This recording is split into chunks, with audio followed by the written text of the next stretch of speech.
This week's episode of Kickin is brought to you by the Air Max 90.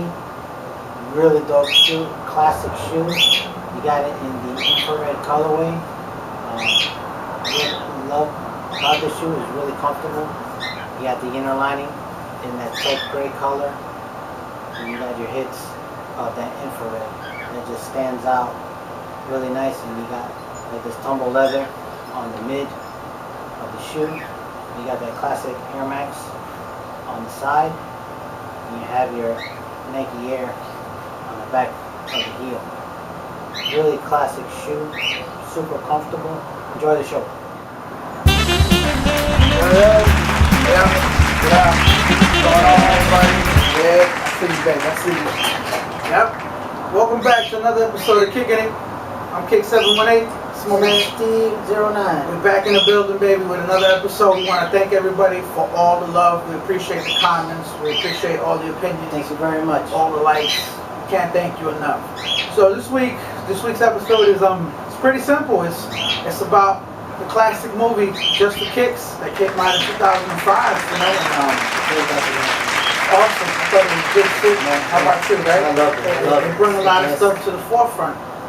Better than what that ABC Nightlight thing. That shit was should have showed this instead. They should have. So I was looking at this and I told Sneaker Steve and I said to myself, I said, yo, where have we gone as a community? A lot more YouTubers, a lot more resellers, a lot more connoisseurs, a lot more rookies. You know, this is what the game is about. And you know, to me, and I want everybody else to opinionate, you know, as well as my man here, you know, where are we as a community? How far have we gone? Have the resellers won because they're still around? Has the true artistic, you know, meaning of a sneakerhead still there? Where has it gone? That's how I feel about it. Like, you know, it's been a long time since this. You know, in this, they were talking about how the white-on-white Air Force Ones was the shit. You know, is it still the shit? Are Air Forces even relevant? You know, do you still fuck with Air Forces? Where are we? You know what I'm saying? Steve, how you feel about that, baby? Well, I'll tell you this. The Air Forces are no longer in existence. I'll tell you that much. The white-on-white was one of the classic shoes in history, and it never, ever even had one commercial. And that was the one shoe you had to have in your collection. It was a white-on-white Air Force One. I still got a pair. DS, baby. There you go. Absolutely. But I think as time progressed, you know, it's always the same with everything else. There's always evolution. Things change. They're not going to be the same just for kicks. You know.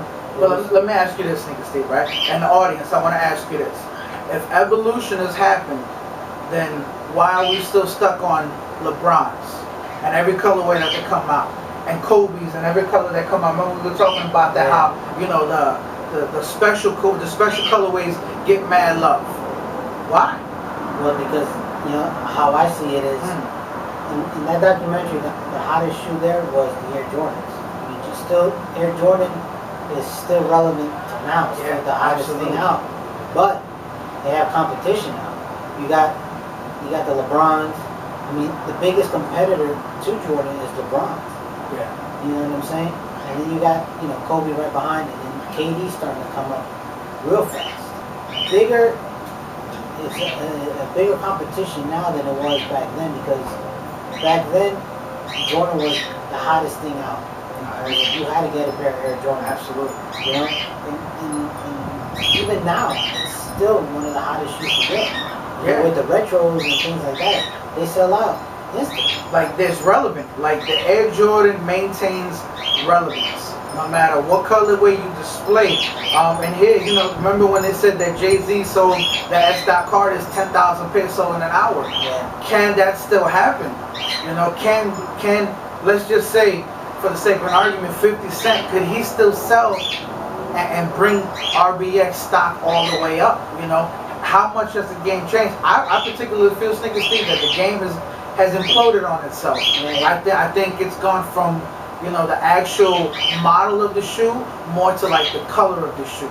You know, the crazier the color, the more hype is built around it, and the more everybody's got to have that shoe. Yeah. I don't really agree with that, though. You know what I'm saying? There's a lot of good models. The model of the week incredible shoe, you know, and it gets re-retroed all the time. Yeah, it does. And it doesn't get as much love or as hype as everything else. Why? You know, only a real sneakerhead, in my opinion, is going to tell you what flavor is when it comes to that shoe. But everybody's going to tell you what SB is fire, what the latest colorways on the LeBron is, what exclusive Kobe Bryant is out. You know, I don't know, man. I'm up in the air about it. You know, It's, you know what it is too. It's like it's a lot. I've seen a lot of good people, a lot of good sneakerheads, right? starting to step out of the game because they're just tired of the, you know, of the mess that's happening. With, you know, we got hype beasts, and to me, it seems what I've noticed even in the last couple of years, Right. is like the cool thing to be is into sneakers. You know what I'm saying? Absolutely. That's like the cool thing to be. It's not like how it was a couple years ago, where people that are really into sneakers, they get what they like. It's funny you say that because, you know, people that do that say, well, buy what you like. Yeah. Well, no, you're not buying what you like. You're buying what everybody else likes. Yeah. You just want to fit in. That shit ain't kosher. That don't work that way, man. It's about individuality. Yeah. You know, and like Cav said it. He goes, you know, if a sneaker's out that he don't particularly like, he's gonna buy it anyway. Because everybody else got it, for the record. That makes him a hype beast. No disrespect, Cav, you're a hype beast. Because you just getting what everybody else likes. You're not going with what made the sneaker culture what it is now. You know, like the Air Jordan 1. Sneaker Steve, we were talking about that, dog. You know, we had a problem with Nike. They didn't put the Nike Air on the Air Jordan 1. We thought, yeah, absolutely. We thought it was a discrimination. Like, you don't tarnish good shoes like that. But because they want to like bring the new stuff to the forefront, they want to change things up. I don't think it works. No, especially that they put the Nike Air on the Black Royals and on the Nick colorway and the Black colors. And then I heard they might come out with the band ones, and they might even deal with those. Wow. So why would you not do it on the Chicago one? But you know, it's like I said, man.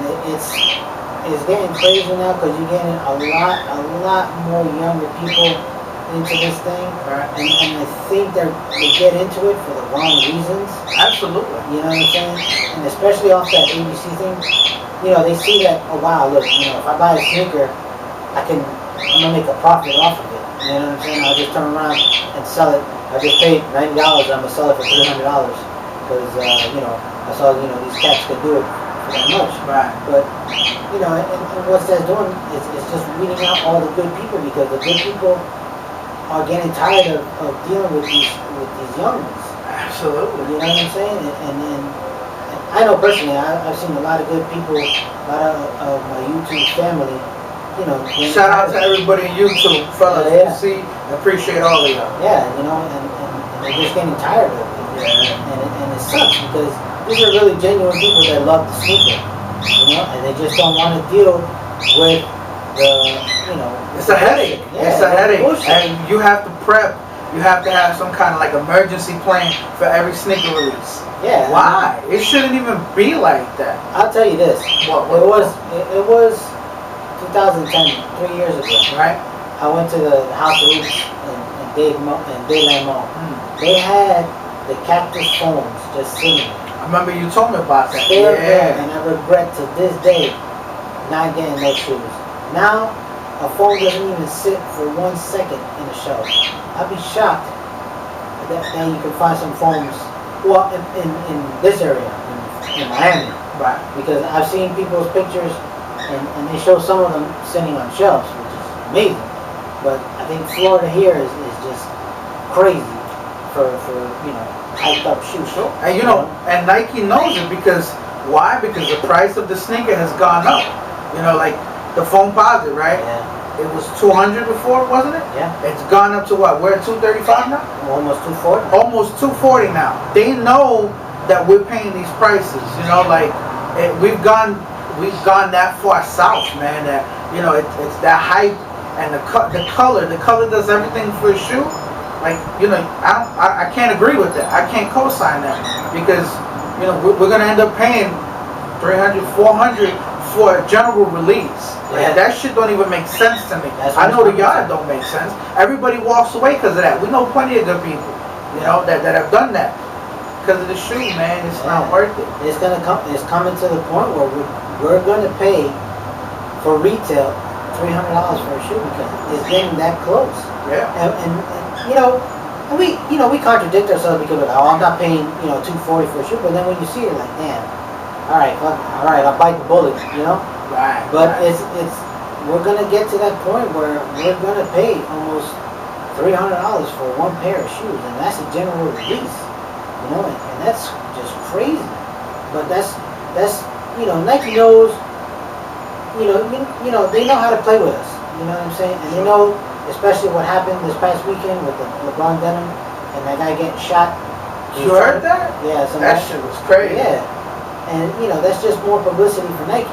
And it was just funny to me that Nike didn't want nothing to do with that ABC interview. They didn't comment. They didn't comment on call. It. I heard that shit. Yeah. I thought that was kind of funny though, but for them, it's more buzz for Nike, and it just makes the shoe even more hyped up. Because now it's happening to LeBron shoes. Before it was Jordan release. Now it's happening. The LeBron shoe releases. So I mean, it's the state of it is changing drastically. Absolutely. Yeah. So that was this episode's week of Kicking It. The topic was just for kicks. How far have we gone along in the sneaker community? Where are we? The good, the bads, the difference. This was our little take on it. Definitely feel free to comment. Tell us how you feel the game has changed. And this is where we at, folks. This is where we are in the sneaker community. So this is Kick 718. Sneaker Steve 09. This was Kicking It. Appreciate the love, everybody. We out. Have a good one. Be easy.